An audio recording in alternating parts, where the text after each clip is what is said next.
cinéma, les originaux, le musée. Donc je tenais à présenter Marc-Antoine Bressan, qui est le responsable des collections du musée, et moi-même le directeur du musée. Et ce qui nous relie, Marc-Antoine et moi, c'est un peu la collection d'objets de tournage originaux.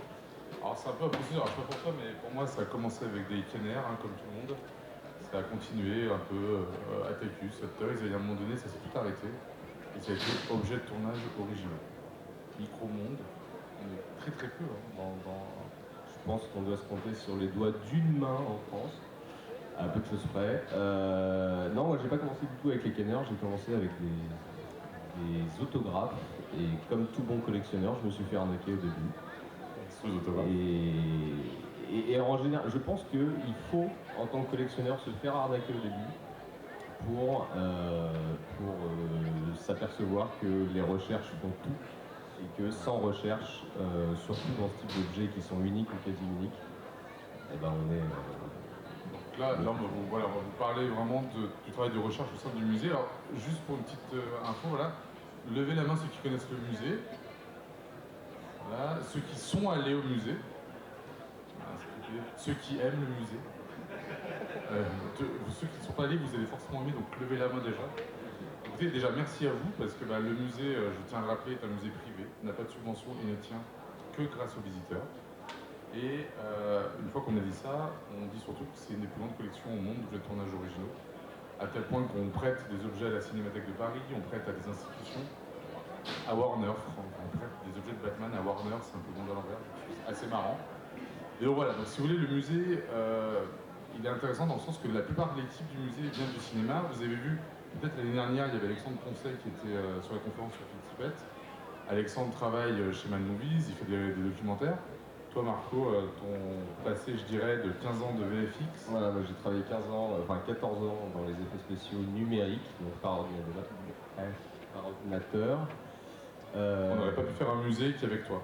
C'est pas possible. Il faut les objets. Non, c'est ça. Non, mais Mais toi, tu voulais faire ça avant, ouais. Ouais, c'est ça. Moi, j'ai fini par faire du numérique en me disant que ces métiers de SFX allaient finir par disparaître. Et sans vouloir être désagréable avec toi. Julien a fait des SFX aussi. Ce qui est intéressant, c'est que Marco, par exemple, il a travaillé sur Thor, il a travaillé sur Blade Runner, il a travaillé sur Batman, Dark Knight. Tu animais Heath Ledger. J'ai animé Heath Ledger le jour où on a appris son décès, ce qui était assez bizarre parce que je devais lui donner vie dans un plan qu'il ne verrait jamais, dans un film dans lequel il tournait. Enfin, c'était assez... Donc en fait, voilà, l'ensemble du musée a vraiment ce background un peu cinéma. Pour ma part, là, j'ai produit le dernier Werner Herzog, je ne sais pas si vous l'avez vu, Au cœur des volcans, qui est un film sur les volcanologues Maurice et Katia Krat, parce qu'en parallèle du musée, en fait, j'ai de multiples passions et j'ai récupéré l'ensemble du fonds Craft et on l'archive, on le stocke, on le numérise.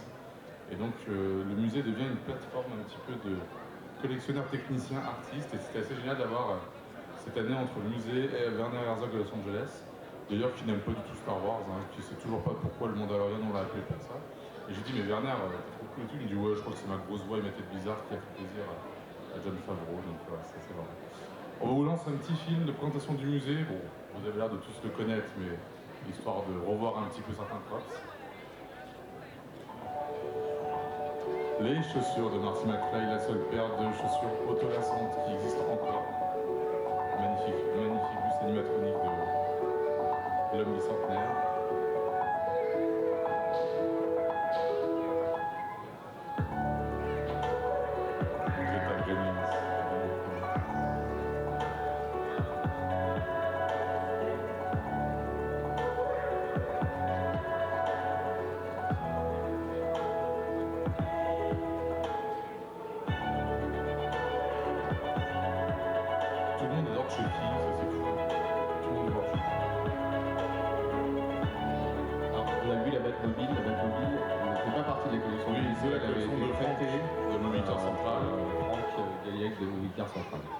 Alors quel est votre objet préféré, ceux qui sont venus au musée là? Dites-moi juste un peu pour voir. L'idole de Jones de la collection de Lord Peterson, on va en parler, vous allez voir, c'est intéressant. Ouais, on a prévu d'en parler. Quoi d'autre? Allez, vous avez forcément un petit lui. La reine alien, qui va être entièrement remécanisée. Pour la petite info, pour ceux qui sont venus au musée, elle a bougé pendant de nombreuses années. Les visiteurs malhonnêtes ont traversé la barrière et se sont accrochés à elle pour faire un selfie, ils l'ont cassée. Et donc ils ont détruit tous les mécanismes qu'on a mis plusieurs mois à fabriquer. Donc on va devoir faire une réhab, comme ils disent à Disneyland, de la reine alien, mais on va vous la présenter encore vachement mieux. C'est-à-dire que comme tous les mécanismes sont liés, ça a grippé l'ensemble du mécanisme, donc il faut la démonter entièrement pour la remonter, ce qui nous arrange pas trop. Et voilà. Écoutez, on est ravis en tout cas, vraiment de la reprise du musée de l'équipe. Alors on va vous faire une petite conférence où on va vous expliquer déjà à d'autres niveaux, en termes de recherche muséale et de recherche d'objets, d'identification, les différentes entre guillemets nomenclatures qu'on utilise nous quotidiennement. Vous avez vu, je parle de props. Props, c'est un nom générique qui veut un peu rien dire. Ça veut dire accessoire en anglais. Props master, c'est l'accessoire littéral d'accessoire. En fait, on utilise le mot props pour tout, en fait, dans le milieu des objets de cinéma, de collection. On va parler de costumes, on va parler de projection design, enfin voilà, on parle de props en général, mais c'est pas très juste sémantiquement parlant, parce que ça veut juste dire accessoire. Voilà, donc en fait... Comment ça marche? Parce que voilà, les gens confondent souvent en fait, mais on va dire qu'on va vous classer un peu notre niveau d'exigence et d'identification par step. Le premier, c'est quoi? C'est la réplique. Exactement. Voilà, c'est ce que on fabrique. Et au musée, on a quelques répliques, mais alors elles ont un but un peu spécial. C'est juste que les visiteurs puissent faire des photos avec et les toucher. Alors là, c'est ce qu'on a ramené, c'est la réplique du sidecar de la première croisade, afin qu'on se prenne en photo dans la cour avec. C'est vraiment, voilà. On reste toujours sur une logique d'être le même, mais c'est pas ce qui nous intéresse. Donc c'est pas la vocation du musée. On est toujours transparent là-dessus. Quand ce sont des répliques, on précise que ce sont des répliques. Quand ce sont des... J'allais dire, on laisse pas une réplique sous la pluie, en même temps, on a foutu la Batmobile sous la pluie. C'est Gotham en même temps. Ouais. Donc la réplique, sans dire, c'est la base. Voilà, vous avez tous compris que ça n'a pas d'intérêt autre que faire plaisir un peu les gens dans la cour du musée. Et au-delà de ça, on passe au step un peu supérieur qui est le facsimilé. Le facsimilé muséal, qu'est-ce que c'est? Voilà, c'est ça. Est-ce que vous êtes venu sur le stand? Voilà. Le facsimilé, ça alors, on joue un peu sur la sémantique, mais c'est une reproduction, mais réalisée dans les contraintes muséales. Ça veut dire quoi? Ça veut dire, par exemple, qui est la Cinémathèque de Paris? Qui a visité le musée Méliès? Vous avez la statue du robot de Métropolis. Ce n'est pas l'original du film de 1935 37. C'est pas la statue originale. Mais là où c'est intéressant, c'est que cette statue a été reproduite, recréée, par le décorateur du film originel en 1970. Donc en fait, c'est le créateur de l'époque qui l'a recréé dans les mêmes moules, les mêmes conditions. Et c'est là où on parle pas forcément de réplique, parce que le facsimilé, il a une importance historique de par l'artiste qui l'a créé ou de par le procédé. Par exemple, on voit souvent sur du Star Wars des facsimilés, par exemple, de moulage, des moules originaux. Ça n'a rien à voir avec une réplique. Mais on ne peut pas dire que c'est un objet original, vous voyez la différence? Et pour ceux qui sont venus sur le stand, on a fait l'acquisition au musée de la peinture originale de Michael Pangrazio. Alors Michael Pangrazio, c'est un matte painter. C'est la superstar des matte painters. Il a fait entre autres le warehouse, l'entrepôt qu'on voit à la fin des Aventuriers de l'Arche perdue. Il a fait les plus beaux matte paintings avec Ralph McQuarrie de Star Wars. Voilà, parmi les plus beaux. Ouais. Sur le Retour Jedi, c'est lui qui a fait ce matte painting. Il a travaillé plus tard après, il a créé sa société Matte World, ils ont fait des matte paintings pour plein de films. Et il a fini superviseur des décors et des maîtres sur Sanzano, chez Weta. Donc voilà, la carrière de Michael Pangrazio, elle est énormissime. Et imaginez que les gens qui faisaient du matte painting à la main traditionnelle, à la peinture, vous en avez, je sais pas, une vingtaine dans le monde, aux États-Unis. Oui, alors peut-être qu'on devrait expliquer ce qu'est un matte painting. Qui sait ce que c'est qu'un matte painting? Ceux qui ne savent pas. Le matte painting, c'est une technique d'extension de décor. On va dire que pour filmer un décor, pour éviter de le reproduire en maquette ou en vrai décor parce que ça coûte trop cher, vous avez un peintre qui va peindre sur du verre et qui va refaire ce décor où ça limite un peu le mouvement de la caméra. Parce qu'on va mettre la vitre peinte entre le décor filmé et la caméra. Et optiquement, comme on sera dans le même axe et que le raccord sera travaillé de manière à être parfait, on aura vraiment l'impression que les personnages filmés, les acteurs, vont se retrouver dans le décor peint. Et historiquement, on faisait comme ça, au tout début. Après, on a inventé ce qu'on appelait la truqueuse optique. En fait, c'était une machine qui reprojetait plusieurs pellicules sur une seule, l'ancêtre du compositing, on va dire, digital. Et on a toujours quasiment peint sur verre jusqu'aux années 90, on peignait sur bois. Maçonnite en anglais. Au musée, vous verrez, on a un matte painting de Robocop 2 qui est peint sur bois. On vient de faire l'acquisition d'un matte painting aussi, un des derniers matte paintings du monde, hein, parce que c'est tout passé après en numérique. de Demolition Man, est-ce que vous l'avez vu avec Stallone?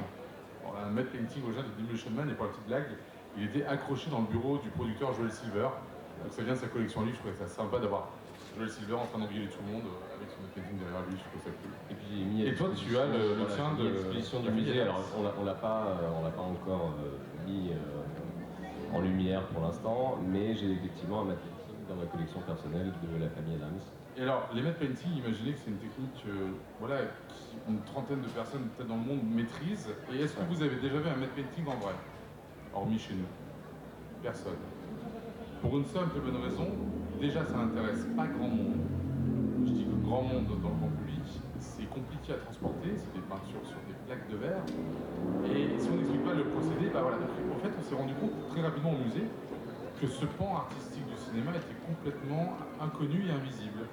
Et donc on a contacté Michael Pangrazio, et Michael Pangrazio nous dit, mais attendez, moi j'ai refait des peintures de mon matte painting de l'époque, et en fait il a dit c'est la peinture avec la même technique, les mêmes... Il s'est lancé le défi de refaire son matte painting 40 ans après, avec les mêmes techniques, avec à peu près les mêmes dimensions. C'est ça, et ce sont des... Vraiment, là, vous verrez, observez-le bien sur le stand, pour ceux qui aiment un peu la peinture, la technique de matte painting, elle est très particulière, l'hyper-réalisme. C'est des choses qui marchent à la caméra, peut-être pas forcément en vrai, mais voilà, c'est intéressant. Et donc, ce qui est rigolo, c'est que là, c'est donc celui qu'on a au stand, et si on regarde la photo d'après, ça c'est l'original, qui est un peu plus haut, c'est-à-dire que dans... Parce qu'ils ont filmé, après il n'y a pas le... Il y a du recadrage qui est fait au moment de la prise de vue. Et lui, les références qu'il avait photographiques qui lui permettaient de refaire son matte painting, finalement, c'était les extraits du film. Donc, résultat, il a fait le cadrage du film et non pas le cadrage de son matte painting original. Et finalement, quand il nous l'a proposé, on a vu les photos. Elle est incroyable. Et en fait, s'est dit, il est encore plus beau que l'original. En fait, c'est complètement fou. Et c'est ça qui est intéressant pour un musée, c'est de travailler avec les artistes d'origine et de archiver. Il faut imaginer que vous avez plein de matte painting qui ont disparu, qui sont partis à la poubelle. Ce qui est le cas de beaucoup d'objets de tournage de l'époque. Hein. Moi, je dis souvent que les musées ou les collectionneurs sont juste des poubelles qui sont sorties du circuit. En fait, on récupère tout de ce que les gens veulent pas, généralement. Bon, ça finit pas dans les musées. Ouais.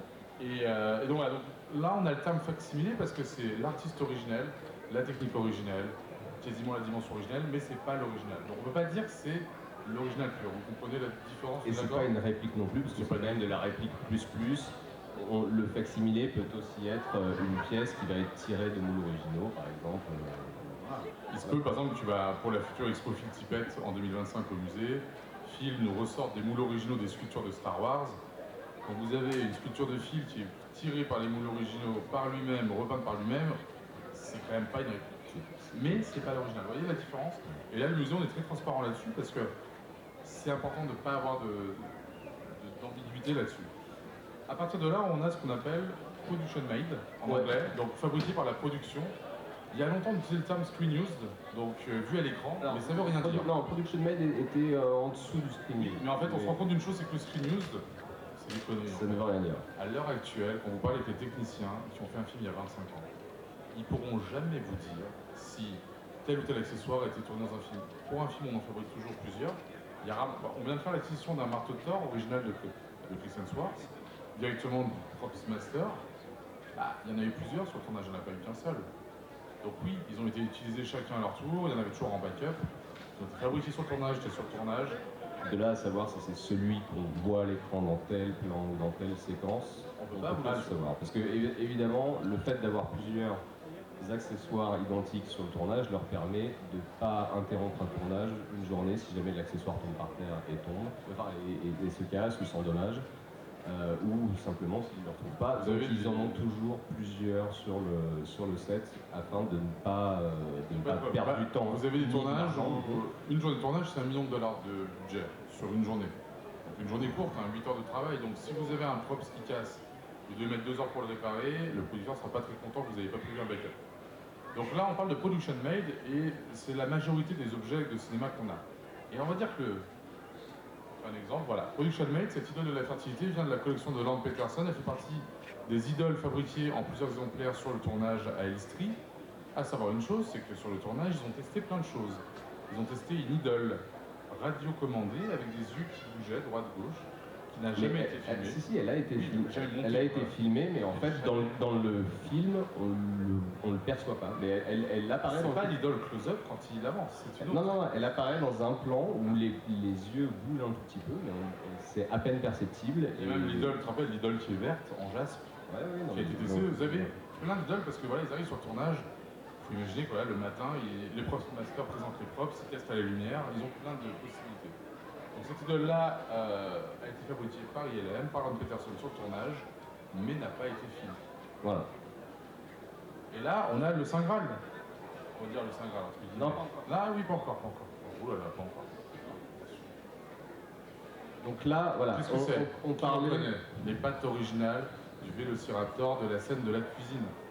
Dans Jurassic Park 1. Donc, si vous voulez, pour résumer, donc on a les répliques tout en bas de la hiérarchie, on va dire, de ce qu'on recherche. Ce n'est pas ce qu'on recherche, on va. Ce n'est pas ce qu'on cherche. Il y a Le facsimilé. le facsimilé qui est de la réplique qui est voilà, plus Muséale. on va dire, voilà, plus muséale. On a la production made on qui a a le été production fabriquée par la made. production, donc on n'a pas de certitude si ça a été filmé ou pas, mais qui a été sur le tournage Voilà. par l'équipe à l'époque. Et historiquement, on a le Screen News. À une époque, beaucoup de collectionneurs utilisaient ce terme-là, mais Vu à l'écran. Ça fait un peu les mecs qui vont Voilà. des trucs vus à l'écran. c'est un terme qu'on n'utilise plus trop en tant que collectionneur averti parce que, ou c'est du production made, mais on n'a pas la certitude que ça a été vu à l'écran, ou alors c'est ce qu'on va voir après, c'est du screen match, c'est-à-dire que la moindre petite rayure qui n'est pas reproductible artificiellement est visible et reconnaissable, et on sait du coup que c'est exactement cet objet-là dans telle scène.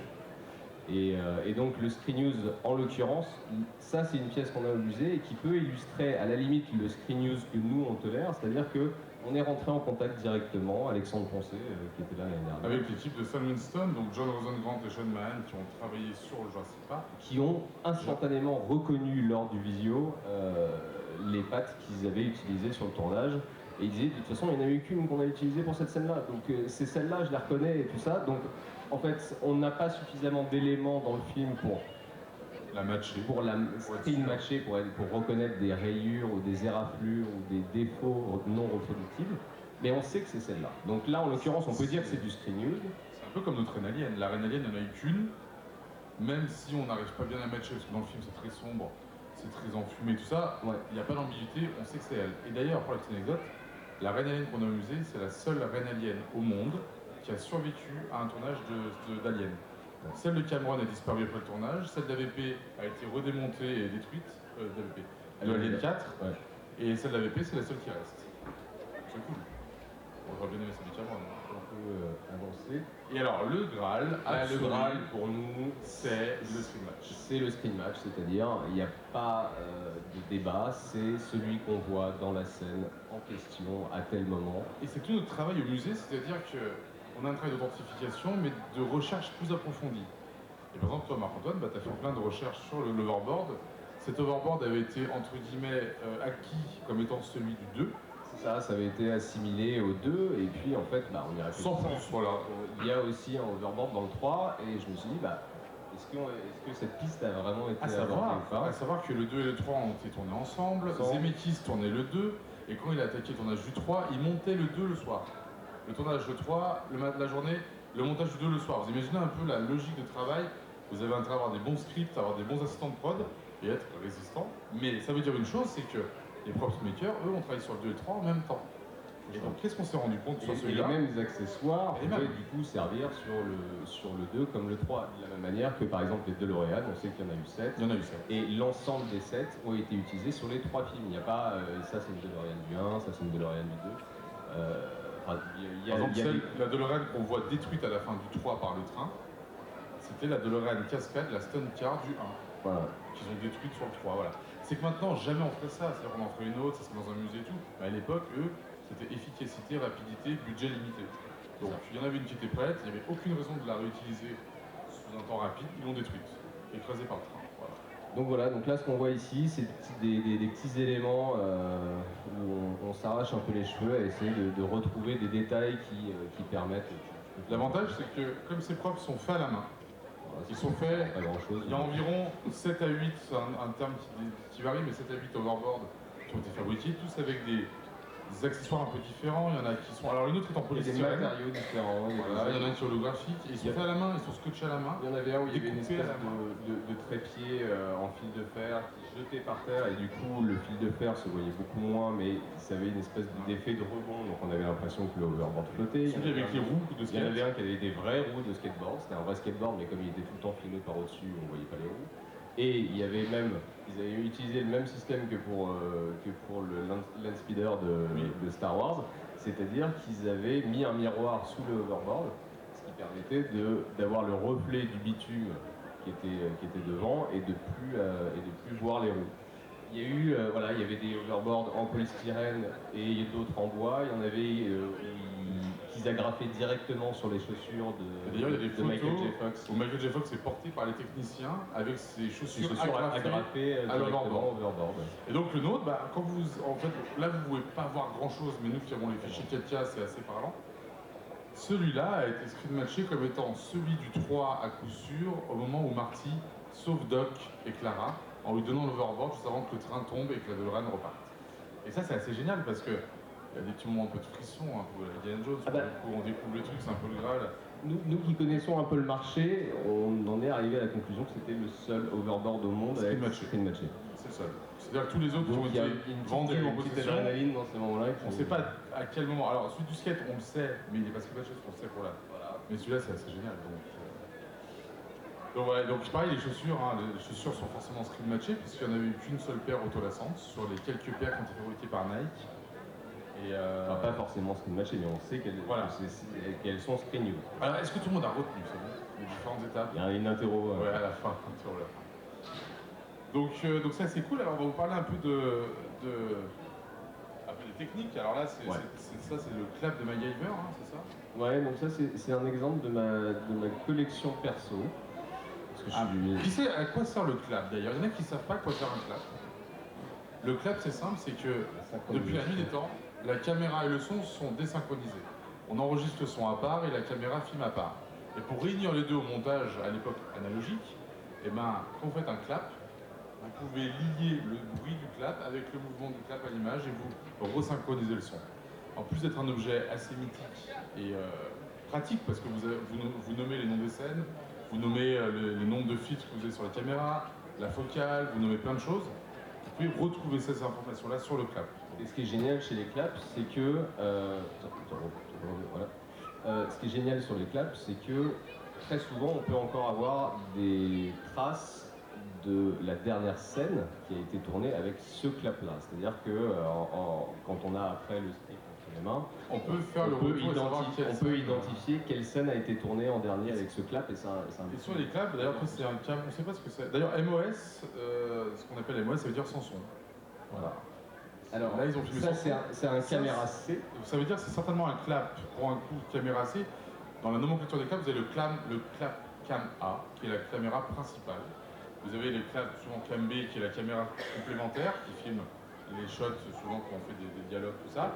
Et après, on a les claps F, les claps E, et c'est souvent des claps d'effets spéciaux, ou des caméras effets spéciaux, des caméras shot aléatoires. Et les secondes unités. Exactement. Et là, c'est intéressant parce que MOS, ça veut dire qu'il n'y a pas de son, donc il n'y a pas de dialogue, c'est certainement un clap pour des close-up, pour des inserts. Et donc, pour illustrer un petit peu le degré de recherche qu'on peut faire parfois, là, donc ça vient de ma collection perso, et je m'étais amusé parce que je voyais, si vous voulez, c'est des espèces de straps, celui-là est en ardoise, et il y a des espèces de straps dessus. Et on sentait que voilà, il y avait des écriteaux qui avaient été un peu délavés avec le temps et qui restaient des productions précédentes, parce qu'un clap peut servir sur plusieurs productions. Et donc je suis parti de cette photo et je l'ai un peu travaillé, je l'ai un petit peu contrasté, on peut le voir après. Et ça a permis de ressortir, ça a permis de faire ressortir pas mal de détails, qui m'a permis d'identifier que en fait, ce clap avant avait servi dans une production d'un documentaire Disney des années 70.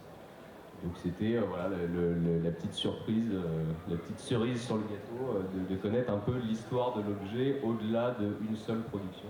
tout resserre un souvenir. Qui a vu la vidéo du musée avec le fossoyeur du film, peut-être? Ah, tu l'as vu? C'est intéressant parce que je dis dans la vidéo, justement, avec le fossoyeur, qu'on a les casques de Starship Trooper au musée, et ces mêmes casques, dans les armures de Starship Trooper, ont servi dans la Fête des singes de Tim Burton, pour la police à la fin. Tout est réutilisé jusqu'au clap. C'est quand même fou. Et nous, c'est qu'au musée, ce qu'on aime, comme tu dis, c'est avoir les claps encore avec les marquages. On a tous les marquages de la dernière scène. On vient de faire l'acquisition du clap de Adrian Biddle, qui était le chef opérateur de James Bond et de Event Horizon, de Cameron sur Aliens. On a fait l'acquisition du clap du Monde ne suffit pas de James Bond, où c'est la dernière scène et c'était son clap à lui.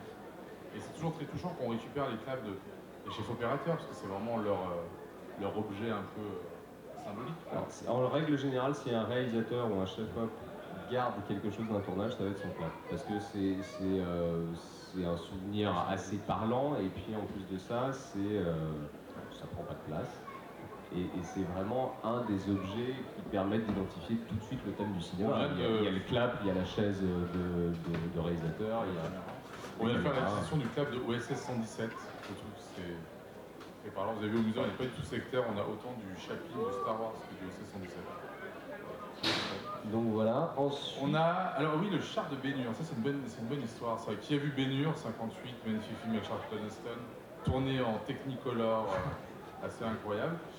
Tourné à Cinecittà, les studios en Italie, ils avaient refait le décor de l'arène, c'était incroyable. Et en fait, il s'avère qu'on fait l'acquisition de ce char, et la personne nous dit c'est pas du tout Ben Hur parce que dans le film il y a 4 chevaux. Et là, oui, avant de faire l'acquisition. Et en fait, là, on n'a que des harnais pour 2 chevaux. Et on se dit, ah ouais, donc c'est vrai que ça ressemble pas déjà.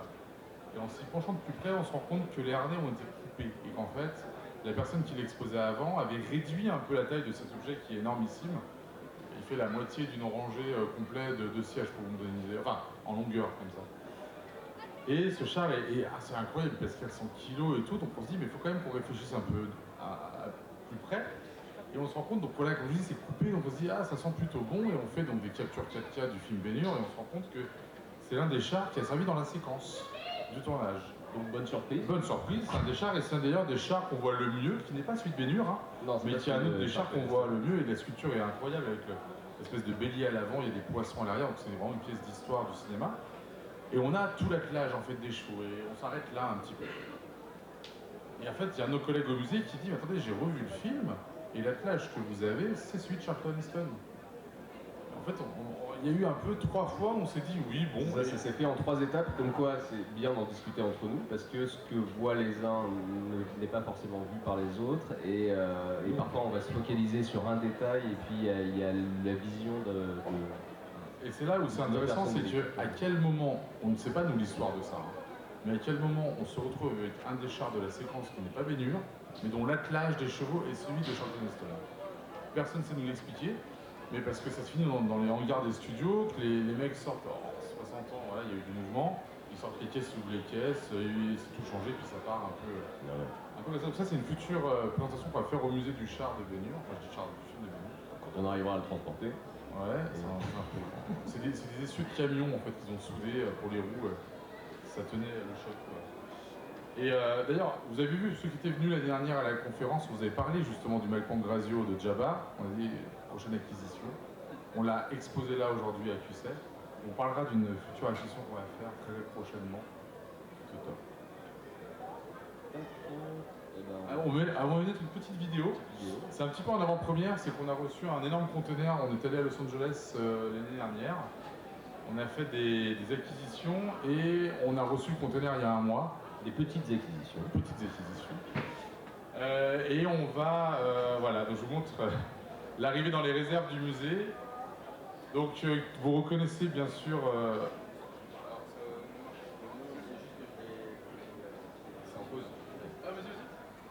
Vous pouvez reconnaître bien sûr la pyramide, le vaisseau pyramide de Stargate entièrement démonté. Alors oui, c'est ça, c'est-à-dire que normalement il y a des panneaux. Alors là on a sorti tout un ensemble de caisses énormissimes. C'était un peu la folie. Et donc là on sort, une navette spatiale d'Armageddon. Ah non, la pyramide de Stargate, le haut de la pyramide. Petit pyramidon. Et là on sort la navette spatiale d'Armageddon, donc indépendante, non Liberty, je sais jamais. Voilà, donc la navette spatiale Motion Control pour les plans effets spéciaux. La capsule d'Apollo 13 qui a servi pour la rentrée atmosphérique directement. Ça c'est mon rêve de gosse d'avoir la capsule d'Apollo Et voilà, donc on rentre le haut de la pyramide, c'est ça le haut de la pyramide en fait, parce que la base, elle est sur une autre qui est encore plus grosse. Et ça, c'est aussi un rêve de gosse, le vaisseau Event Horizon. Je ne sais pas ceux qui ont vu le film, mais c'est un monstre de 10 mètres de long et on est en train de refaire marcher toutes les lumières. Et on va faire un gros travail de restauration sur le vaisseau. Il faut imaginer que ces vaisseaux, on a le Lewis et Clark que vous avez vu au musée. En fait, ça devient un petit musée Event Horizon en fait. On a le Lewis et Clark, ça. Personne ne veut récupérer ça. C'est gigantesque, ça prend de la place. Le Lewis et Clark, qui est la plus grosse maquette que nous ayons issue de film, Elle fait 4 mètres. et 5 mètres, je crois. 4 mètres 50. Et celle-ci fait 10 mètres, entre 10 et 12 mètres. C'est ça, 11 mètres, je crois. Ça fait gros, mais là on va entamer d'ailleurs une campagne de restauration dans les quelques mois qui arrivent. Et l'avantage qu'on a au musée, alors ça c'est un peu la petite anecdote, un peu histoire, il y a 20 ans, donc ouais j'avais 7 ans, fan du film, je contacte avec mon premier mail à l'époque, voilà, l'internet ça mettait 8 plombs pour charger une photo, je contacte un maquettiste que j'ai vu dans un magazine qui avait travaillé sur l'Event Horizon, Simon Weiss.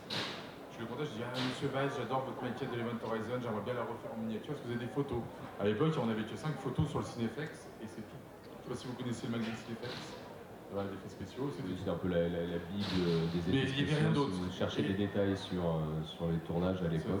Il n'y avait que ça. Et Simon Weiss me répond désolé, je suis en tournage, je t'enverrai ça à l'occasion. Il m'a jamais envoyé.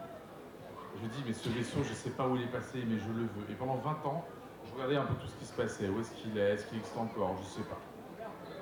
Et l'année dernière, on apprend dans les recherches que quelqu'un a ça dans son stock et ne sait plus quoi en faire grosso modo. C'est sacrément gros.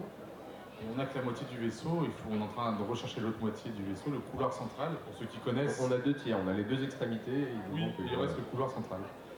Et pour la petite anecdote, Simon Weiss, en fait, c'est l'un des, on peut dire, parrains du musée, parce qu'entre-temps, il est maquettiste pour Wes Anderson, c'est lui qui a fait Tout Grand Budapest Hotel, L'île aux chiens, c'est lui qui a fait Matrix 4, il a fait le Condensation de Spielberg, et c'est lui qui a fait aussi les éléments du parfum que vous avez vu dans le musée. Et donc grâce à ce film-là, on a rencontré Simon Weiss, et maintenant, il nous envoie toutes ces miniatures, et là on vient de recevoir les dernières miniatures, on était chercher à Londres, du film de Wes Anderson, Asteroid City, qui va bientôt sortir. On ne peut pas le montrer, on a l'interdiction avant que le film sorte, mais c'est génial de se dire qu'il y a 20 ans, je lui envoie un petit mail, sans me dire que 20 ans plus tard, je récupère et le vaisseau, et Simon, et pour la petite anecdote, et sa fille, qui travaille, Léna, qui est dans le musée, que vous allez tout voir sur le stand, qui travaille au musée. Tu n'as pas fait l'acquisition de sa fille? Non, elle travaille au musée. Mais c'est génial de voir, en fait, il manquait une virgule. Mais la virgule. Mais ce qui est génial dans la vie, et ça je vous le donne, c'est un peu mon credo, c'est que tout peut se passer. Il y a 20 ans, je rêve de ce putain de vaisseau qui me faisait rêver. 20 ans plus tard, il est dans les réserves du musée, et je le regarde, et tout peut arriver, tout peut se passer. Vous rêvez de quelque chose, ça peut se passer. Ça, c'est assez cool. C'est pas un petit moment émotionnel, comme disent les Américains, motivation, tu sais. C'est tout Instagram. Et donc, alors la petite révélation, parce que on vous a fait part un peu des acquisitions, vous connaissez le musée, alors là on va faire une très belle acquisition. Alors, on ne peut pas viser grand chose au-dessus de ça. Bon, si je vous dis Star Wars, vous pensez à quoi de ce qu'il y a de plus fat? L'étoile noire, c'est Gus Lopez qui l'a, à moins que j'aille voler chez lui, c'est pas possible. Non, c'est un costume, un objet, un casque. Quand on dit fat, on parle d'iconique plus que gros. Qu'est-ce que tout le monde connaît dans Star Wars? Et oui, nous allons faire l'acquisition d'un casque original de Vador de l'Empire contre-attaque. Ce casque-là est exceptionnel. Pourquoi? Parce que c'est le seul qui va être exposé en main privée, hors des archives du Lucasfilm. Et il est exceptionnel parce qu'il est complet. Il y a à la fois la face et le dôme. Et l'anecdote, elle est assez intéressante, c'est que ce casque, en fait, il a été fabriqué pendant la production entre ANH et ESB. Et pour ceux qui sont... Est-ce qu'il y a des gros fans de Vador ici? Eh ben, j'aurais pensé qu'il y en aurait plus. Je suis un peu déçu. Bref. Il y a eu un changement de design structurellement entre les deux casques, entre ANH et ESB. Sur ANH, on avait une structure avec des scratchs et une espèce d'encoche pour fixer le dôme. Ça tenait pas très bien. Et ils ont fait un cercle moulé sur la face pour fixer le dôme à partir de ESB. Mais ils ont gardé, vous savez, le petit triangle dessous où il respire Vador. Et sur la première scène, à l'arrivée dans les Cobays, vous voyez Vador avec ce casque-là, avec cette petite ouverture. Et Dev Pro s'est plaint, la production a dit j'en ai marre, je ne peux pas respirer, agrandissez-moi cette ouverture. Et après, vous voyez, le casque change et ils ont agrandi l'ouverture. Et nous avons le casque de la première apparition de Vador, avant qu'il change. La transition entre les deux films. Exactement.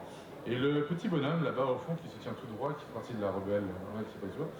Jérémy qui travaille à Titanfilm, la boîte de production avec laquelle on a produit le Werner Herzog, a passé de nombreuses heures à apprendre les fichiers 4K de la scène de Hot, justement, et de changer, parce qu'il est graphiste, hein, donc il a bidouillé comme il a fait avec son clap, et on a pu un peu vraiment vérifier les petits éclats et la scène, et donc c'est ça qui est intéressant. Donc, on a une espèce de multiplicité des informations, c'est-à-dire que on sait la traçabilité de ce casque sur deux personnes, le collectionneur et le technicien. En fait, c'est le fils d'un technicien de l'Empereur Dark qu'il avait en fait. Et il y a 30 ans, il l'a ramené dans un petit sac en mode j'ai mon papa qui avait ça qui avait ramené ça du Je tournage. le portais, je jouais avec à la maison et je le portais, je courais partout dans la maison avec. Est-ce que ça vaut quelque chose? Il avait dit ça il y a 30 ans en arrière avec un des premiers magasins de props à l'époque. Tout le monde s'en foutait, personne n'était intéressé par ça. Et maintenant, le collectionneur l'a gardé et le collectionneur dit non, non, je veux que ça parte dans un musée. Je veux pas que ça parte en main privée, je veux que ça soit vu. Donc voilà, donc ce casque va arriver très prochainement au musée. Et je suis assez fier de se dire qu'au sein du musée, on a des pièces exceptionnelles.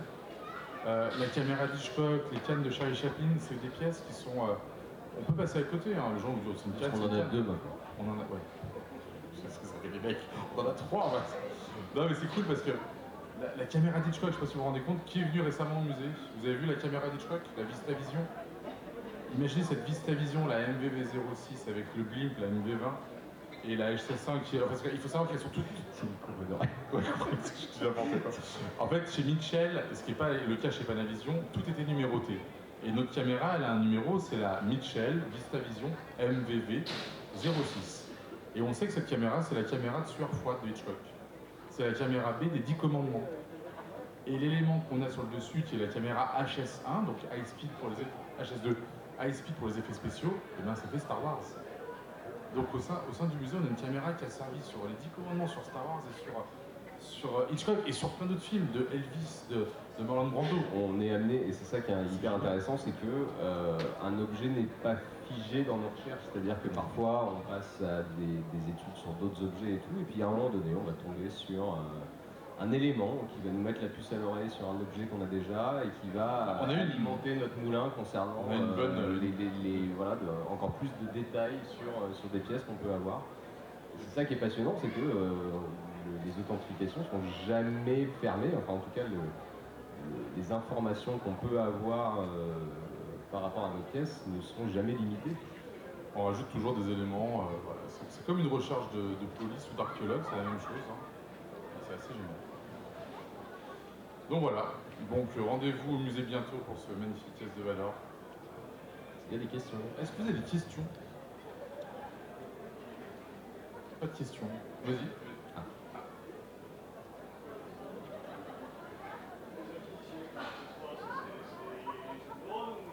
Alors, ça se passe pour les acquisitions, il y a toujours plusieurs façons de... En fait, comme tous les musées dans le monde, il y a plusieurs façons.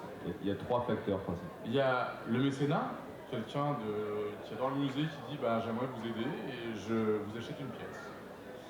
Vous avez le don, en l'occurrence Wes Anderson, on a quelque chose d'incroyable avec Wes Anderson, on est le seul musée au monde où il nous donne toutes les miniatures que lui ne garde pas. Alors il en garde un petit peu, hein, mais il ne garde pas tout.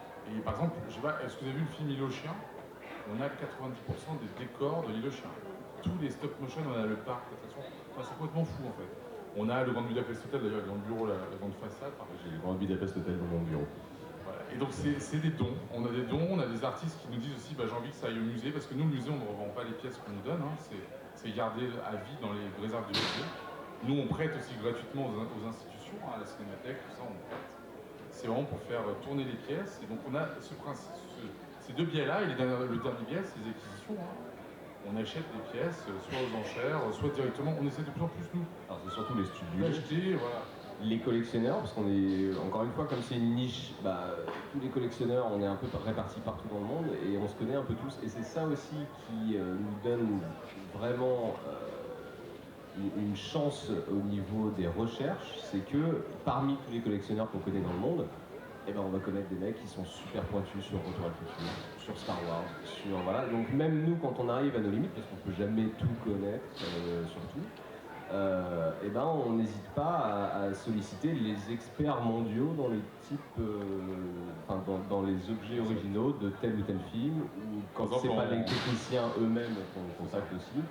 Donc c'est voilà, c'est tout un travail d'investigation qui est vraiment intéressant. Génial, tous les jours. C'est quoi le meilleur job que d'essayer d'authentifier la baguette d'Harry Potter ou une caisse de Vador? Est-ce que vous avez une autre question? Ouais.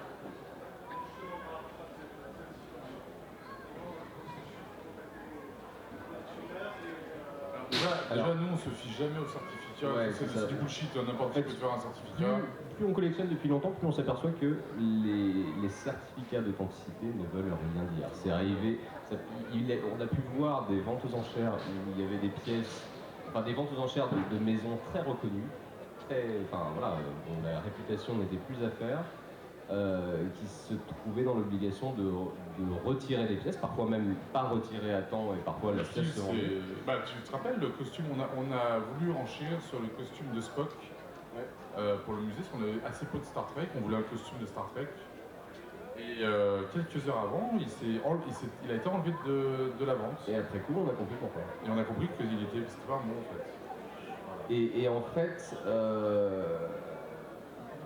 ce qu'il faut vraiment retenir dans ce type de collection, c'est que il faut pas se fier. Quand il y a des gens qui me disent ouais j'ai ça à la maison et machin, on est là, ok cool.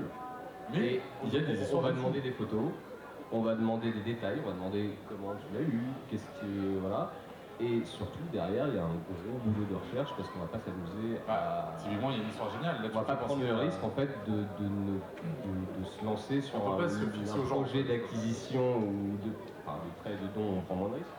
Mais sur le projet d'une acquisition sans savoir où on va. Qui a vu le choc du Titan? L'original, bien sûr, pas celui du. Il y a une histoire géniale. Moi, ma femme adore le choc du Titan et Dark Crystal, donc on est déjà ravis avec la robe de Kira au musée, mais on n'avait rien du choc du Titan. C'est pour ça d'ailleurs que ma boîte de prod s'appelle Titan Film, je pense qu'il y a un lien un peu. Et on parle avec un ami qui est Pascal Pinto, vous devez peut-être connaître son livre sur les effets spéciaux. Pascal Pinto, qui est un grand journaliste effets spéciaux, on parle avec Pascal, je dis à Pascal, t'as pas des contacts, toi, des gens qui ont peut-être des objets de tournage originaux? Il fait, ah si, je connais. Je connais une personne, c'était un attaché de presse de Ray Harryhausen à l'époque du Choc des Titans. Et il avait fait venir Ray et la promo du film en France. En échange, Ray l'avait invité sur le tournage et il détruisait le décor du tournage. Et Ray lui a dit, récupère tout ça, demain ça part à la poubelle. Et il a récupéré la statue de Tétis, on va appeler dans le film, avant que la tête tombe, et qu'ils lui disent, voilà, fais ta quête, voilà. Et cette statue, elle est restée 40 ans sur une armoire chez lui, couverte de poussière. La poussière, elle avait 5 cm de poussière, on est allé la voir dans son jus, elle était encore sur l'armoire quand on est allé la voir. L'histoire est géniale parce que vous avez vu, on était scotchés quoi. Et je peux vous dire que dans le milieu, trouver des objets d'Ray Harryhausen, c'est impossible, c'est quasiment tout avec la fondation, ou tout chez Peter Jackson. En fait. Et donc, tout peut arriver au détour d'une discussion avec quelqu'un et quelqu'un dit, ah mais je connais quelqu'un, ouais. Et c'est assez fou. Et là on était sûr parce que l'objet a été manufacturé, il était exactement ce qu'il matchait dans le film. Il avait réellement fait donc, tout ce qu'il avait dit avec Harryhausen. On avait les photos, tout le contact, donc c'était assez génial. Donc oui, ça peut. Voilà comment on certifie entre guillemets un peu les pièces. Et puis il y a de très belles histoires. Pour en parler de Pascal Pinto, on peut parler de l'histoire du patch qui est absolument improbable. Vous avez vu au musée, ceux qui le connaissent, on a un costume, un scaphandre de Outlander, Outland, avec Sean Connery, donc cette espèce de scaphandre, et on n'avait pas les patchs. Qui a aussi servi du coup dans Aliens. Dans Aliens, quand ils viennent sauver Ripley, c'est les mêmes tenues. Ça arrive souvent que des costumes ou des accessoires soient utilisés d'une production. Et donc il nous manque le patch. Donc on parle avec Pascal, et Pascal dit ah, mais je connais super bien ces tenues. À l'époque, les frères Bogdanov, à l'époque de Tom Hanks, ils avaient récupéré la production et avaient fait des trucs, je sais plus quoi. C'était pour leur costume en fait. Ils étaient issus de ces costumes-là. Et ils disaient, il vous manque le patch. J'ai le patch. Le patch, c'est cette blague quoi, d'où ça sort. Et en fait, à l'époque où ils travaillaient dessus, à un moment donné, ils ont bougé les costumes et tout, ils venaient de les acquérir, et il y a un patch qui tombe par terre, et puis il y a quelqu'un qui lui dit bah tiens, tu veux le garder? Et il fait ok. Et donc finalement, c'est pas un hasard, je pense que quelque part il nous était destiné à un moment donné. Quand vous allez dire un jour 40 ans après. Il y a un lien entre Outland, Sean Connery, Temps X et le musée du cinéma et de la miniature et le frère Bogdanov, ou aucun rapport. Mais c'est possible. Donc en fait, il faut être assez open mind pour le coup. mais c'est un truc de dingue. Il y a plein de jolies histoires comme ça qui sont le fait du hasard, des très belles rencontres. Moi, j'ai... Doug qui vient, on a Doug Chang qui est venu en janvier au musée, visiter le musée Pour ceux qui ne connaissent pas, Qui connaît pas Doug Chang? Voilà. vice-président de Lucasfilm, directeur artistique de l'épisode 1, 2, voilà, c'est le designer du masque de The Mask, on ne savait pas. Et on lui faisait la visite et je l'amène devant la vitrine. Je savais qu'il allait travailler sur The Mask, mais je l'expliquais comme j'ai l'habitude de le faire quand je le fais visiter. Et puis très gentiment il me laisse parler et tout. Il fait non, je sais, c'est moi qui l'ai designé le masque. Donc je me sentais un peu bête. C'est cool, les personnes ne savaient ça. Et voilà. Ce n'est jamais sorti dans les making-of. Il est très humble, il est très. Ah mais Doug il est adorable. Et bien sûr, bientôt l'équipe du musée sera invitée sur Mandalorian. Oui. On attend la saison 4. Voilà. Non mais c'est génial, donc les rencontres sont fabuleuses et c'est vraiment... C'est très belle. J'allais juste, donc concernant ma collection, parce que mon péché mignon c'est... Alors si quelqu'un d'entre vous ont un lien avec MacGyver, connaissez quelqu'un qui a un props de MacGyver, contactez-le. Je les ai tous. C'est le seul collectionneur de MacGyver au monde lui. C'est moi. Voilà. C'est moi. Et c'est arrivé par exemple que j'ai... Bon, je suis passé pour un taré, mais tant pis. J'ai contacté à peu près 600 cast and crew, donc personnes ayant travaillé sur plus de 10 ans. Mais entre autres, j'ai contacté 2 personnes qui ne s'étaient pas vues depuis plus de 30 ans et qui adoraient bosser ensemble. Et quand ils ont su que j'étais en contact avec l'un et avec l'autre, et ben ils se sont dit ah mais tu veux pas me filer son contact et tout. Donc j'ai demandé à l'autre personne s'il était ok. Et donc je sais qu'ils se sont vus grâce à moi 30 ans après. Dans un contexte où il n'y avait pas vraiment de raison qu'ils se revoient. Et donc voilà, c'est rempli de petites histoires comme ça où c'est vraiment une aventure humaine. Ah mais il faut que ce soit trop cool quoi. Ouais. Numéro 1.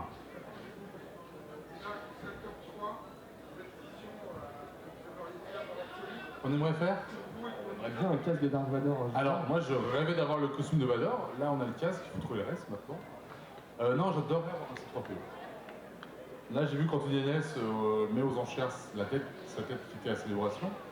Le C3PO ANH, bon bah voilà, ça va partir très cher, je pense que le musée ne pourra pas du tout se le permettre.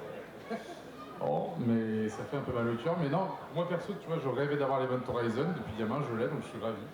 Moi je voulais un costume de John McClane, on en a un. Ah oui, on a un costume de John McClane. Il n'est pas encore en... Il n'est pas encore, on est dans les réserves encore. Ah bah oui, la petite anecdote un peu marrante, on voulait faire l'acquisition d'un lot de Cliffhanger. Et dans le lot, qui a vu Cliffhanger avec Stallone, ça vous parle, ok, l'escalade, tout ça. Et dans le lot, il y a un petit jogging Nike noir et un petit t-shirt tout pourri vert, et on fait ok, d'accord. Un short et un t-shirt. Et quand on regarde, en fait, on se rend compte que c'est le short et le t-shirt qui portent dans la scène d'introduction quand il lâche la femme dans... Et on s'est dit, sur l'affiche et partout, et on s'est dit, ah ouais, ok. Focalisé sur le fameux costume avec la veste jaune et tout. Pas du tout, ouais. Et en fait, non, mais en fait, on n'avait pas identifié le short. C'est pour ça qu'après le débardeur nous a mis sur la piste quand on a vu le short et tout, on s'est dit, voilà.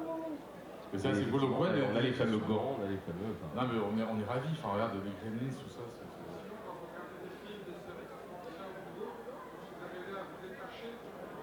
Complètement. Ça dépend des films. Alors en plus, nous on a le double potentiel des formations professionnelles. C'est-à-dire qu'on travaillait à la fois, enfin moi en tout cas, je travaillais à l'imparfait dans les effets spéciaux. Donc j'avais déjà un truc où je regardais les effets en me disant ah, bah là c'est un peu dégueulasse. Ou alors waouh c'est beau. Ou waouh c'est beau. Et maintenant il y a effectivement le truc de cet accessoire-là, où est-ce qu'il peut se trouver ? Je réponds à ta question sur ce qu'est-ce qu'on aimerait au musée, on en parle souvent. On aimerait une tenue d'elfe, tu vois, du Seigneur des Anneaux, dans la séquence de Minas Tirith. J'aurais adoré avoir une tenue complète, ils en ont fait plein, donc je pense que Weta va nous en envoyer une bientôt. Ils sont des amis. Richard Taylor, si tu m'entends. À la joke pour Richard Taylor, on est avec Weta et Richard nous a dit écoutez, on a un container complet qu'on a vidé de Thunderbird, est-ce que vous le voulez? Donc là, il y a un container qui se remplit pour le musée. Et chez Weta, qui glisse un peu de Sarzano quand même. Ouais. Donc ouais, c'est voilà. Donc il y a quand même des grâles. En fait, le musée est rempli, comme vous avez vu. Le musée, c'est une infime partie de la collection du musée. Le reste est en réserve. C'est monumental la collection du musée, et vous ça vous le voyez pas, vous voyez que les pièces qu'on a dans le musée qu'on essaie de faire tourner, mais ça commence à faire beaucoup de place. C'est un peu Indiana Jones, les caisses, tout ça, donne un peu. Voilà. Question numéro 3. 47. Est-ce que vous avez d'autres questions?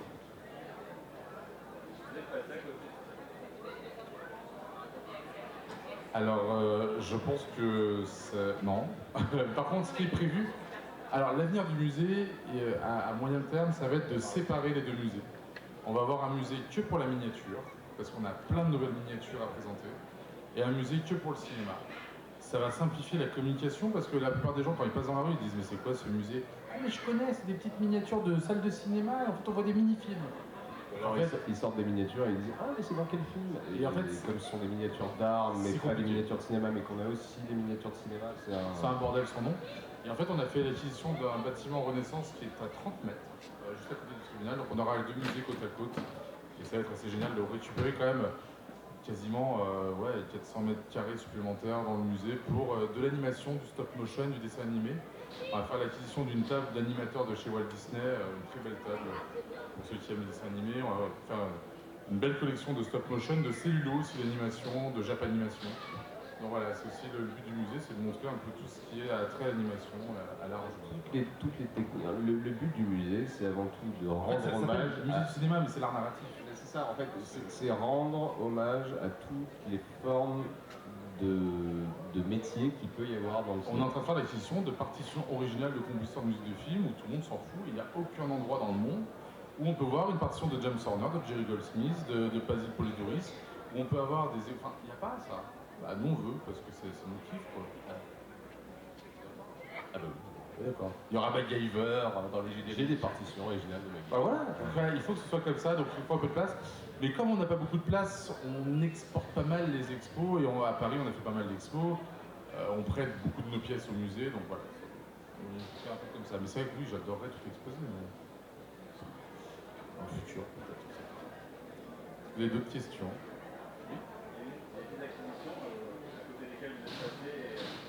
Il y en a tous les jours. Tous les jours.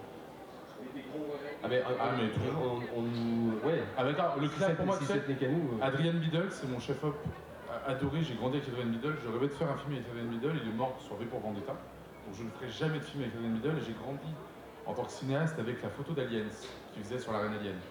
Mon rêve, c'est d'avoir le clap d'Aliens, qui était mis aux enchères. Bah, je suis passé à côté. Moi, je voulais mais je l'aurais.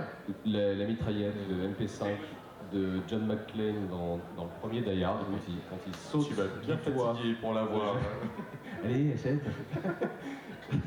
Quand il saute du toit et qu'il traverse la baie vitrée. Voilà, pour moi c'était une pièce d'histoire. On n'avait pas un budget infini, résultat. On a un vrai problème, c'est que depuis quelques années, ça a pris de l'envolée. Imaginez-vous, vous avez tous vu passer peut-être aux enchères ce X-Wing original de ANH à 2,4 millions. Ce même X-Wing, le même, il y a 5 ans, était vendu 190 000 $. On est passé en 5 ans de 190 000 $ à 2,5 millions. Nous, on ne peut pas suivre en fait. On n'a pas dit qu'on parlait pas de fun. Bah oui, mais ça, tout le monde le sait, 2,4 millions. Non, mais c'est vrai qu'on est. C'est des pièces exceptionnelles aussi, ça. Bien sûr, donc c'est vrai que c'est. C'est dur, ouais, mais les regrets. C'est compliqué d'arriver encore à faire de très belles acquisitions sans s'estamper. S'il y a des mécènes ici, si jamais. Des mecs qui ont des bitcoins dans des disques durs, qui savent pas quoi en faire. C'est jamais. D'autres questions?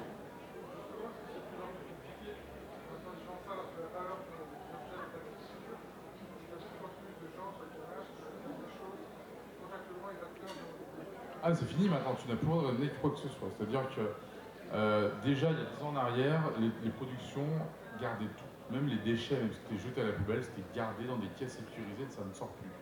Sur Star Wars, il y a comme l'anecdote de Jon Favreau qu'on disait. Alors déjà, il faut savoir que tout ce qui est ILM, nous on a des trucs d'ILM, c'est déjà improbable d'en avoir parce que en général, tout ce qui est passé chez ILM est archivé jusqu'à. C'est ça, Lucas, c'est lui qui a le mieux archivé ses collections de ce qu'il y avait sur les tournages. Contrairement aux autres, Universal qui, lui-même, Universal revendait la DeLorean en fibre de verre du 2. Et comme ils ont vu que ça marchait pas il y a 10 ans, ils ont essayé de la bouger avec un Fenwick, ils l'ont cassé. Au lieu de se dire on la garde et on va la restaurer, ils n'ont foutu à la peine. Donc voilà, la différence entre Universal par exemple et Lucasfilm, c'est le jour et la nuit. Donc ouais, d'avoir du ILM, mais c'est déjà introuvable. Enfin, Et ce que nous a raconté Duke Cheng, génial. donc on déjeunait avec lui et puis il nous parlait d'un Razor Crest dans le Mandalorian. Voilà, dans le Mandalorian. C'est Doug qui a fait la miniature du Razor Crest parce que John voulait un plan un peu à l'ancienne et tout. On parle de John Favreau. Hein, Et John Favreau adorait cette maquette. Bien sûr, il a voulu la récupérer. Il voulait la récupérer et Disney lui a refusé. Autrement dit, le réalisateur lui-même s'est vu refuser une maquette de sa réalisation. Donc c'est fini en fait, c'est plus possible de récupérer maintenant, c'est très compliqué. On a aussi, par exemple, au musée, on a un grand Iron Man original, celui du 1, donc quand Tony Stark teste l'armure, tout ça. Ça, c'est plus possible maintenant. Tu vois, Iron Man, c'était déjà il y a 15 ans. C'était le début de Marvel, il n'y avait pas ce côté encore très calé. Et puis je dirais que dans l'inconscient collectif, il y a très très peu de productions récentes où ça viendrait à l'idée des gens où il y a un réel mythe.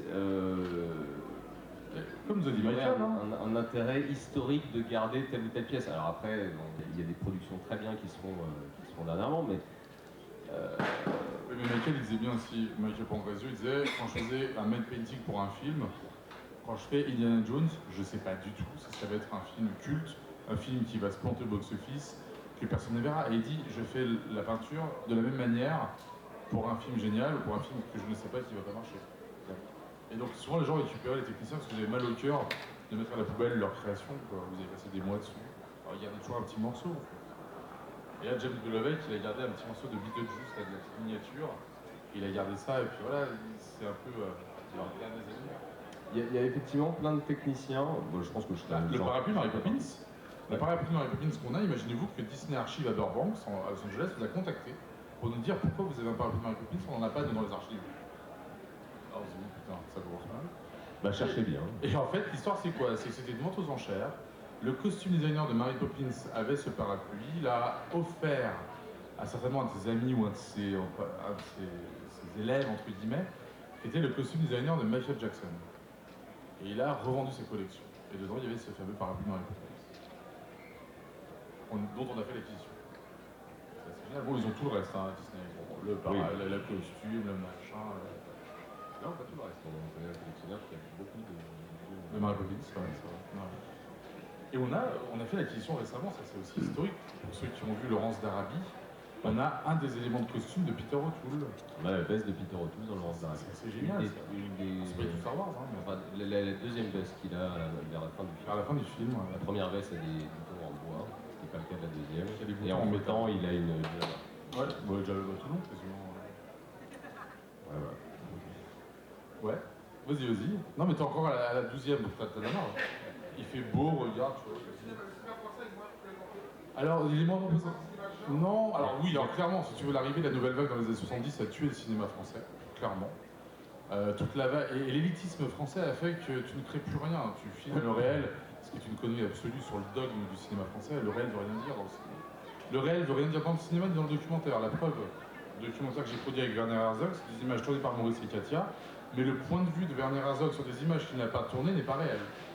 Donc c'est un faux discours. Et en fait, ce problématique, c'est que jusqu'à maintenant, le cinéma français n'a que très peu généré de propre design à lui, de propre création. Et il y a... Alors, déjà, c'est pas dans la culture française de garder ça, étonnamment. C'est-à-dire que même quand on contacte directement les techniciens et tout ça, non, on va pas forcément garder. Donc le slip des bronzés qu'on nous. Et puis au-delà de ça, même sur le marché des collectionneurs et tout ça, le marché n'existe pas. On a presque plus de chances de trouver des objets originaux de films français sur des vides-greniers que on a des fait ventes aux enchères. Récemment du script original de Pinot Simple Flic de Gérard Jugnot. Ouais. Il est intéressant ce script parce que c'est un script de travail, donc tu as toutes ces notations, toutes ces recherches, toutes ces démarches, et ça c'est super intéressant. Il y avait des placements de produits, c'est jamais vu ça, c'est-à-dire qu'il y avait Le Sieur, combien de France bouteille flacon de maillot vu dans telle scène, avec ce que Le Sieur a payé pour pouvoir placer le produit, c'est des infos auxquelles jamais personne n'a accès. Je pense qu'on va mettre en vitrine. On cherche nous des films français parce qu'on a envie aussi de représenter le cinéma français, mais le cinéma français ça veut rien dire. Tu parles de quoi? Tu parles de Marcel Carnet des années 50? Tu parles de Méliès? Tu parles de François Ozon? Ça veut rien dire en fait, le cinéma français. Tu parles de Charles Maton. Tu vois, Charles Maton, personne ne connaît, mais c'est des films complètement barrés. Et voilà, donc ça veut rien dire en fait. Le dogme écrase tout en fait. Et on vient de faire l'acquisition de la robe de Bérénice Bejo dans The Artist. Qui est une des robes, qui est la robe quand elle passe la main dans le costume de Jean Dujardin et qu'elle fait semblant d'être enlacée par lui, enfin un très beau moment dans le film. Très, très beau. Et on est très content d'avoir cette robe parce qu'elle est magnifique. Et mais c'est dur d'avoir des objets de films français, et c'est dur d'attirer les gens aussi dans un musée en disant j'ai la jupe de Sandrine Bonner.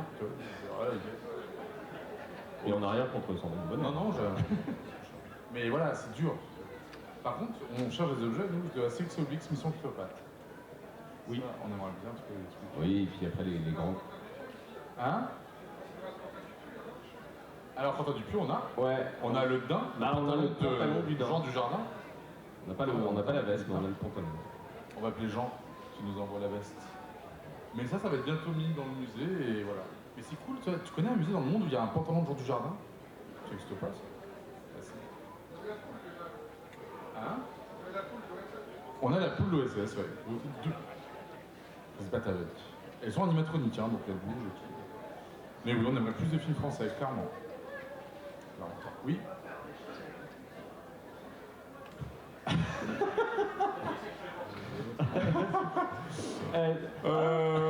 Bon, passons à une autre question. Non, en fait, je vais t'expliquer pourquoi. Ça fait 10 ans qu'on a les décors. tout expliquer. Non, mais ça fait 10 ans qu'on a les décors des Minimoy et qui prennent, je sais pas, 300 mètres carrés dans les réserves, et on n'a jamais eu l'occasion de se pencher dessus. Et donc on va rendre à EuropaCorp les décors. Et donc, ouais, si tu veux, quand tu me parles de Luc Besson, je me dis putain, 10 ans d'entreposage de décors qui nous ont servi à rien. Et ce qui est rigolo pour l'anecdote, c'est que Ils sont très beaux. Quand je travaillais dans les effets spéciaux, j'avais travaillé sur, non pas les Minimoys 1, mais les Minimoys 2 et 3. Et à une époque, nos locaux étaient dans les mêmes que ceux d'EuropaCorp. Et dans le studio, je voyais les fameux décors des Minimoys stock chez nous maintenant. Donc finalement, il y a une espèce de continuité bizarre dans ma carrière, alors que les choses n'ont absolument rien à voir. On a du Besson, hein, tu vois, on a la tête de Mondo Chawan, on a la tête des Mangalore, on a aussi le taxi, enfin un des véhicules volants dans le 7e élément. La pizzeria itinérante. J'adore. Donc tu vois, on n'a rien fait avec Luc, c'est vrai qu'il a un planning de dingue, tu vois. Tout le temps. Ouais, mais clairement. Clairement, c'est un des seuls, tu vois, avec ces films où il y a vraiment une signature visuelle moderne, je dirais. Tu vois. Les lunettes de Léon, tu vois, enfin, voilà. D'autres questions? S'il y a une question, c'est la dernière. De la soirée? La dernière. Alors, augmente le niveau sonore de ta voix, Jeanne Padawan.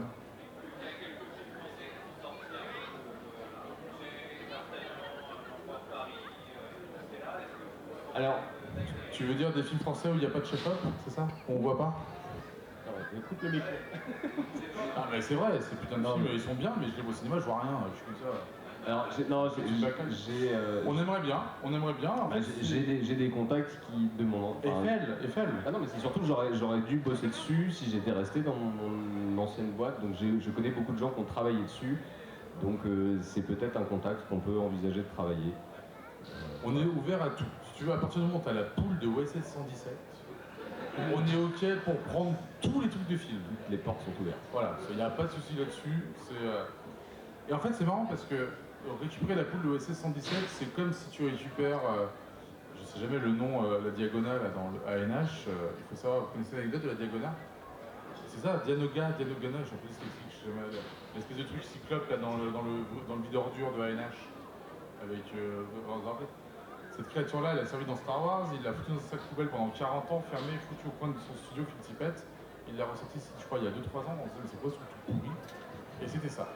Et donc, si tu veux, tout a une valeur dans le cinéma à partir du moment où il y a une logique, je dirais, de storytelling derrière. Et oui, la tenue de l'empereur de Paris, ces choses-là, je suis très content.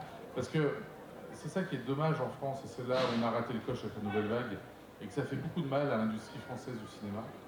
C'est qu'on a des talents incroyables en France, en chef de poste, en maquilleur, en costume designer, de fou en fait, et malheureusement on n'a pas l'espace pour le storytelling pour parler de ça.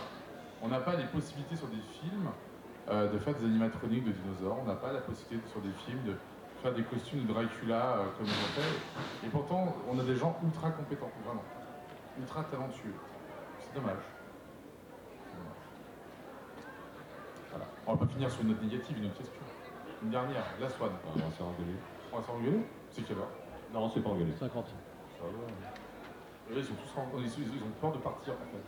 Parce que là, j'ai envie d'y aller, ça fait 2 heures que ça serait fini. J'ai rien compris avec les trucs de production made et de là, C'est 2 gars. dernière question, pas de question. Puis voilà, c'est fini. Prochains invités au musée, bah là rapidement on a Raphaël. C'est vrai qu'on n'a pas parlé. Alors, on n'a pas, non, mais on n'a pas parlé de la prochaine expo temporaire. Ah oui, oh putain, on est vraiment con.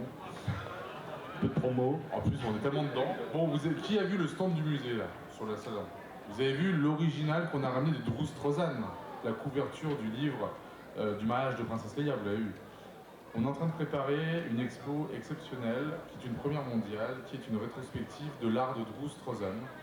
Donc on aura une dizaine de tableaux originaux, on aura des prints immersifs de 2,50 m de haut sur les affiches sans les textes, et on aura des outils de Drew Struzan. Alors pour ceux qui ne connaissent pas Drew Struzan, vous le connaissez forcément, parce que c'est l'affichiste, c'est l'artiste qui a peint les affiches de Star Wars, de Indiana Jones, Retour à le futur. de Hook, Retour à le futur, et il n'y avait jamais eu d'expo muséale sur lui. Donc, Si vous avez là, si vous pensez à une affiche de film, soit lui, il y a- soit John Alvin. il y a une grande chance pour que ce soit lui. Et donc on ramène des tableaux originaux. On a axé surtout le travail de l'expo sur la technique de Drew, sur l'histoire de Drew, son histoire personnelle et son histoire de travail. Quand vous savez par exemple que les affiches de l'édition spéciale de Star Wars, vous les voyez toutes ces affiches? Il les a fait chacune en 1 semaine pendant les vacances de Noël. C'est pour moi les plus belles affiches en termes de composition, en termes de réalisation. Et le mec il a fait ça chacune en 1 semaine à la chaîne. C'est-à-dire qu'en 3 semaines il a torché les plus belles pièces, les masterpieces comme on dit. Il n'y a qu'une main dans le dos. Mais voilà, et donc c'est intéressant de voir ça. Mais surtout, on le fait en contact direct avec lui et sa famille. Ah, on a eu Dylan, C'est Christian Struzan, son fils, qui a été donc le modèle sur l'affiche de Hook, qui a été son. qui est lui-même qui est artiste. Hein. qui est artiste aussi, à qui on doit le Crocodile Dundee 2. Exact. Donc L'affiche. c'est assez génial de pouvoir parler de ça et de mettre un peu en lumière le travail de cet artiste incroyable qui est Drew Struzan, qui a été jusqu'à maintenant considéré comme juste un faiseur dans l'ensemble du marketing lié à un film. Une agence de com le contacte, lui dit bah voilà ce que tu dois faire, fais l'affiche. Il fait l'affiche, ok, et puis on n'en parle plus, on ne sait pas qui c'est. Et sa dernière affiche qu'il a fait avant de prendre sa retraite, c'était l'affiche de Indiana Jones 4. Et c'est pour ça que vous n'avez pas de Drew Struzan sur Indiana Jones 5. Malheureusement. Malheureusement. Ouais, moi je suis très malheureusement parce que quand je vois la scène 5, je trouve pas. Elle est sympa, mais je préfère un Paul Shipper, tu vois. Un Paul Shipper ou un Kyle Lambert. Donc voilà, donc Drew Struzan, je vous invite vraiment à venir à partir du 7 juin sur cet expo événement. Et puis on a énormément de gros projets dont on ne peut pas parler malheureusement pour l'instant, mais on a des très gros trucs en Qui préparation. est sur les réseaux du musée, Instagram, Facebook, le mec qui rafole.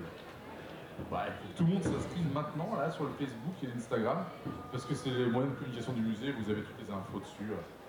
Pour les rencontres, on a Bob Layton, le dessinateur de Iron Man qui a écrit War Machine, alors ça c'est plus du comics, qui va venir en dédicace début juin au musée et en masterclass. On a Stranger Things.